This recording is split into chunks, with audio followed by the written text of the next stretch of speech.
아동 성착취물을 제작 유포한 박사방 조주빈이 지난 3월 붙잡힐 당시에 필사적으로 숨기려고 했던 휴대전화가 있었습니다. 끝까지 입을 열지 않았던 이 휴대전화 암호를 경찰이 2달 만에 풀어서 분석에 들어갔습니다. 취재기자 연결합니다. 안윤학 기자.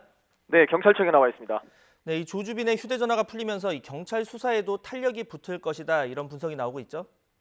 네, 그렇습니다. 경찰이 조주빈 체포 당시 압수는 했지만 열어보지 못한 휴대전화는 안드로이드 폰과 아이폰 이렇게 2대였습니다.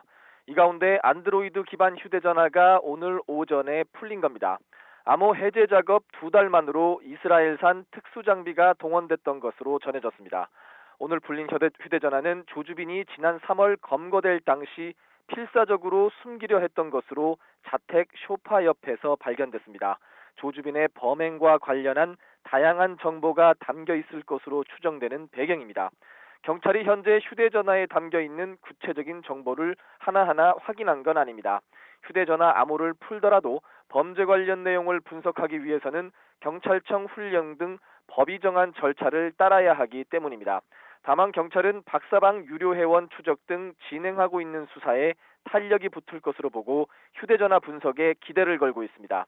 현재 박사방 유료 회원은 40여 명 정도가 특정됐는데 조주빈 휴대전화에 담긴 정보로 유료 회원을 추가로 확인할 수 있습니다.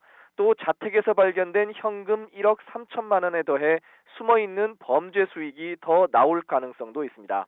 피해자 규모 파악이나 조주빈의 사기 등 여죄를 확인하는 데도 오늘 풀린 휴대전화가 결정적인 단서를 제공해 줄 수도 있습니다.